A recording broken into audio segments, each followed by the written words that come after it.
শারিনা জাহান সায়রা এবং সাইবা জাহান সাইমা। যমজ দুই বোন একই সঙ্গে একই ক্লাসে পড়ে উত্তরার মাইলস্টোন স্কুলে। ২০২৫ সালের ২১ জুলাই উত্তরার মাইলস্টোন স্কুলে যুদ্ধবিমান বিধ্বস্ত হওয়ার পর আগুনে পুড়ে যায় দুই বোন।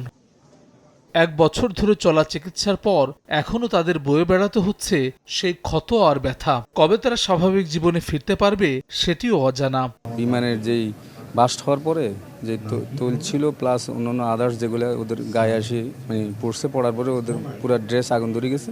আগুন ধরার কারণে ওরা আর দৌড়াদৌড়ি করতেছিল, পুরো আগুন শরীর এবং ব্যাগে পুড়ে গেছে। মঙ্গলবার জাতীয় বার্ন ইনস্টিটিউটে মাইলস্টোন ট্র্যাজেডির স্মরণ সভার আয়োজন করেন চিকিৎসকরা। আহত শিক্ষার্থী, শিক্ষক, নিহত স্বজনরা স্মৃতিচারণ করেন সেদিনের বিভীষিকার। আমি বলেছিলাম, বাবা, এই সমস্ত খরচ সরকার বহন করতেছে, তোমাকে টাকা নিয়ে চিন্তা করতে হবে না। আমি এমন একটা সন্তান হারিয়েছি যে এই কষ্টের মাঝে শুয়ে শুয়েও আমার কথা চিন্তা করেছে, আমাদের কথা চিন্তা করেছে। দুর্ঘটনার পর সে সময় দেশের চিকিৎসকদের পাশাপাশি যুক্ত হন যুক্তরাজ্য, সিঙ্গাপুর, চীন ও ভারত থেকে আসা বিশেষজ্ঞ চিকিৎসক দল। তাদের পক্ষ থেকে বক্তব্য রাখেন ৪ দেশের রাষ্ট্রদূত। এই ইনস্টিটিউটের যা স্টাফ আছে, কি ওই সময় ওরা কি দিন দেখিনি, রাত দেখিনি, আর পুরো যাভাবে মানুষের প্রাণটা বাঁচতে পারে ওইটাই করেছে। স্বাস্থ্যমন্ত্রী বলেন, মাইলস্টোনের ঘটনায় আহতদের আরও উন্নত চিকিৎসা লাগলে সেটি সরকারের পক্ষ থেকে দেওয়া হবে। আমাদের ডাক্তাররা নিষ্ঠার সাথে বার্ন ইউনিটে কাজ করে যাচ্ছেন।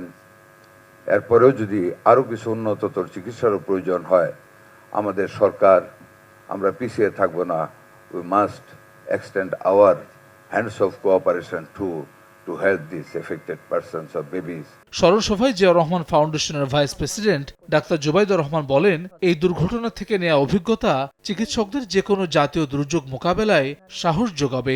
এই অভিজ্ঞতা আপনাদের সকলের প্রাণে, মনে যে দৃঢ়তার জন্ম দিয়েছে, পরবর্তীতে জীবনের যে কোনো সংকটময় মুহূর্তে সাহস দিবে এগিয়ে যাওয়ার, সাহস দিবে শ্রেষ্ঠত্ব অর্জনের, অনুপ্রেরণা দেবে অন্যের দুঃখের সাথী হওয়ার, বিপদে সাহায্যের হাত বাড়ানোর। ২১ জুলাই দিনটিকে বার্ন অ্যাওয়ারনেস ডে হিসেবে পালনের আহ্বান জানিয়েছেন চিকিৎসকেরা।